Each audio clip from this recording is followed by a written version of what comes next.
Qatar has been investigated for alleged human rights violations, corruption, and a slew of other scandals since being awarded the 2022 FIFA World Cup.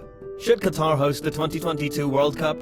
Welcome back to the Middle East North Africa map, everyone. Join us as we dive into analyzing the various reasons why hosting the World Cup in Qatar would be a disgrace.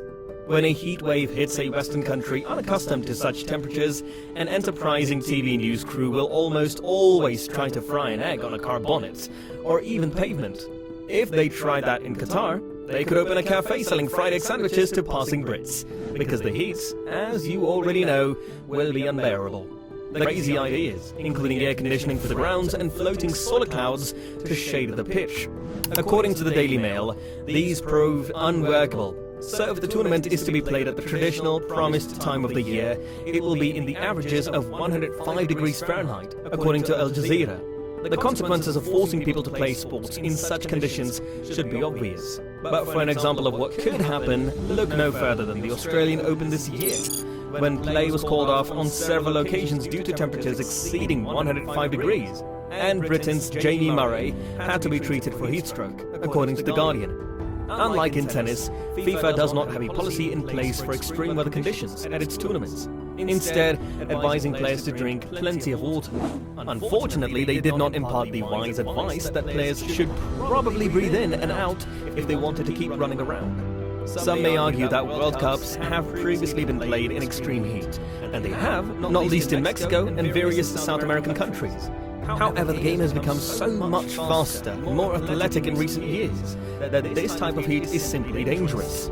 To address the heat issue, it appears that the tournament will be moved to the winter, when temperatures will be much more manageable.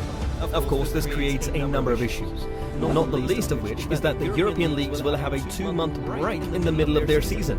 Some have reasonably argued that because not all of the countries involved have an August-May season, the disruption will only affect a few large and powerful teams, who should stop whining. However, the majority of the players will be from the European clubs. UEFA is by far the most represented confederation at the tournament, with 13 of the 32 European nations represented, and many of the players from other countries work there as well. For example, 30 of the 49 players called up by Brazil in the previous year, and 19 of the 23 in Argentina's last squad play for European clubs. Unless there is a violent power shift in the next 8 years, the majority of the players at the 2022 World Cup will play for European teams, and a switch to a winter tournament will mean they have to start a season, stop halfway through to play what will be, for many, the most important competition of their careers, then go back and finish their domestic campaigns. To say that this is not ideal is an understatement. In Qatar, homosexuality is illegal. The debate over whether the world's second largest sporting event after the Olympics should be held in such a country should end there. In a civilized world, such attitudes should not be tolerated, let alone enshrined in law. But FIFA clearly does not take such concerns seriously, if the president's attitude is any indication. When asked what gay people should do if they want to visit Qatar, Sepp Blatter said in a press conference that they should refrain from sexual activity. Blatter later clarified his statement, but the fact that he felt the need to treat such a serious issue so casually reflects his overall attitude. Apart from that, by 2022, we will almost certainly have an openly gay international footballer selected to play in the World Cup. While there is currently no out top-level player, the number of athletes revealing their sexuality is growing, and it appears inevitable that there will be at least one in the next 8 years. Will they be accepted? Would they be willing to travel to a country so obviously opposed to their way of life? Almost certainly not.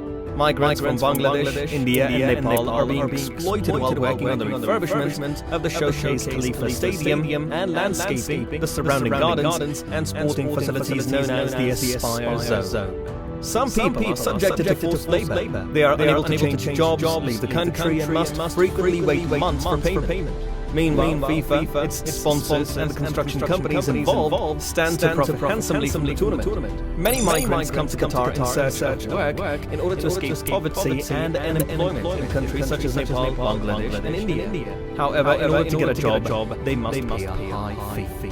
The workers we spoke with said unscrupulous recruitment agents in their home country amounts ranging from $500 to $4,300. Many are in debt, making them hesitant to leave their jobs when they arrive in Qatar. Since the World Cup bid was won, 400 Nepalese migrant workers have died in construction in Qatar, according to Jamie Dowd of The Observer. That would be bad enough, but Nepalese make up about only 20% of the workforce and are frequently forced to work in deplorable conditions. FIFA must receive a full report from Qatar detailing the scope of the problem as well as a serious plan to put things right. Nothing less will suffice. The fact is that the working conditions of some of these workers, not all of them, fall within the International Labour Organization's definition of forced labour. It's difficult to disagree. The Qatar 2022 Organising Committee has apparently issued a charter guaranteeing the safety of its workers. But one doubts that the situation will improve dramatically, and the damage has undoubtedly already been done.